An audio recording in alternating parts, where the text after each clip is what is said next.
energy into these material pursuits. But hey, you can't take it with you. You're going to have to give it up. So it's really much better, even if you have to have a lower standard of living, to put your resources into spiritual things. And that means supporting the people who dedicate their whole lives to preaching and stuff like that. That's very important. That will help keep you straight.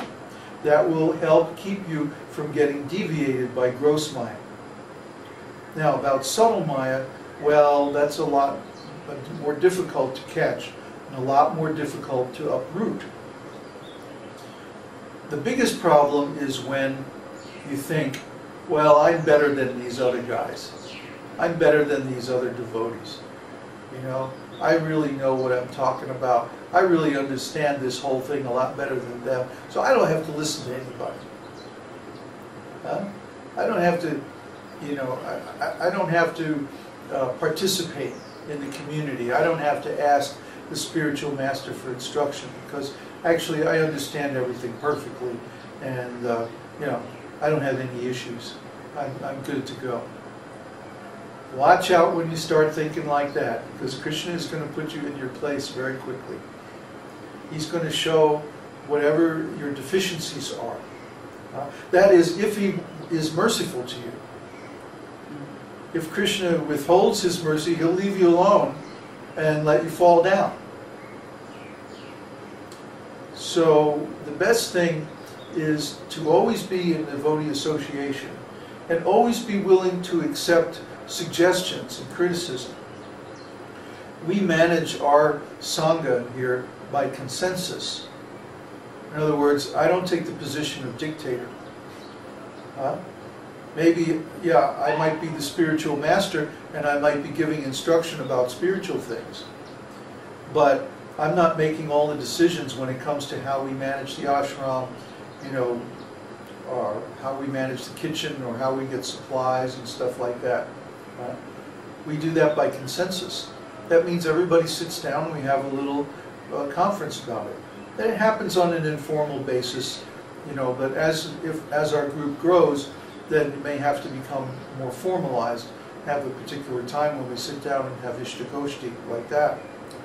But basically, we don't allow anybody's pride to get out of line. You know, we don't allow politics, we don't allow personal dramas. And if somebody starts getting an attitude, well, we just bust their bubble. You know? Because that's not what it's about. It's about serving Krishna. And when we do that, we're happy. We don't have a need to create scenes or, you know, have dramas going on, because our devotional service is satisfying us. We used to joke about that, you know, because I'm from New Jersey. The bigger they are, the harder they fall. Bugsy. Yeah, Bugsy. But it's the truth, because what happens is that people get into false ego trips. You know, like, I'm the best sadhu, I'm the greatest devotee, I know more than anybody else, or I'm this, I'm that, you know. And these are all material designations. Why? Because they're not based on love of Krishna. They're not based on our spiritual identity. So if someone thinks, yeah, I'm the best devotee or something like that, that's actually a material idea. So we don't want to consider ourselves to be material. We want to try to realize our spiritual identity. What happened to it? Oh. We want to realize our spiritual identity, our identity in relationship with Krishna. The best way to do this is to minimize our material needs and our material engagements. Even if it means we have to take a lower position in the material world, or even in our religious group. Like when I was in ISKCON, I never took a big position. even though I was one of the senior men, I'd been around for a long time, especially when I was in and out of ISKCON in the 80s, you know, I could have lobbied for a big position and probably gotten it. But you see, I had this bad habit. I really liked to do my sadhana. And I really liked to chant nicely. So I would actually go through the whole morning program and chant, and it usually took me 2.5 hours to chant my 16 rounds. So by that time it was after breakfast and everybody was gone, you know, chasing money already, and I didn't have much taste for that anyway. So I always just kept a humble position and worked as a pujari or, you know, cleaning up the temple or something like that. Sometimes I'd do fundraising and stuff like that, but by direct mail instead of directly at the mall. And that worked out a lot better because I didn't have to lie. So when I was in ISKCON, I did not want any position. I did not want to get involved in administration and politics. I just wanted to preach. So I did a lot of studying. I spent my time looking through Prabhupada's books and learning them very, very well. Writing, that sort of thing. And then when I left ISKCON, I became a professional writer, which allowed me to work at home. And even so, like, I would work 4 to 6 months at a stretch, and then I would take off. Because I was a contractor, I could do it. When I had a project complete, generally there was some time in between projects anyway. And so I would just take my time looking for the next project. And that time in between projects I used for sadhana, I used for study.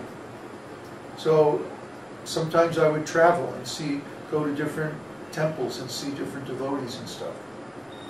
So even when I was living independently from ISKCON and working, I didn't work all the time. Or when I did work, I would rarely work like an 8-hour day. I might bill for an 8-hour day, but I never worked an 8-hour day because I was 2 or 3 times more productive than the average tech writer, and I could get away with it. So as long as the client was happy, why should I work any more hours than I absolutely have to? So in that way, I was able to save time for a devotional service. And by living very simply, like I never bought my own house, I would always just rent a small apartment and live very frugally. And I always had an old beat-up car like that.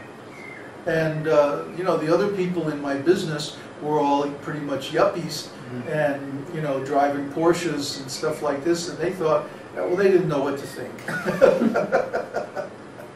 They had no idea really. And I didn't encourage them to speculate. So pretty much my life was a closed book to my business associates. So I didn't get involved with them unless they saw my neck beads or my copy of Srimad Bhagavatam on my desk that I would read, you know, at breaks and stuff like that. Mostly I didn't try to preach to them or anything because I knew they were already materialists or Christians or something like that. So basically I had a very limited association in my professional life, and my whole life was really about my sadhana the whole time. So that's the best way to keep from falling down, is to minimize the material engagements that one has. Now, I know a lot of people, like I worked in the computer field where you have to use your intelligence to do the work. So you can't be thinking of Krishna because, you know, you really have to focus on what you're doing. But I would have kirtans playing, and I'd be listening through headphones and like that to keep the transcendental sound vibration going. And that's another trick. Get an iPod, like I have a little iPod shuffle, which I love because I can just clip it to my belt and have the earbuds in, and nobody has to know I'm listening to Srila Prabhupada. So while I'm working, while I'm walking, while I'm doing all kinds of things, I'm hearing transcendental sound vibration. This is a great trick of using technology to stay in touch with Krishna. All these things will help keep us from all these different gross and subtle allurements of Maya. So we got any more questions? Yes. Ulver was specifying this question from before. And he says, I meant after the holy name, what is the next most important thing to be sure that it is done properly? Study. Read Prabhupada's books, and then read them again, and read them more, and then read some more. Always have a dictionary next to when you're reading Prabhupada's books. Look up the definitions of the words that Prabhupada's using, especially if you feel foggy or dizzy or like you don't want to study, you don't want to read anymore, because everything is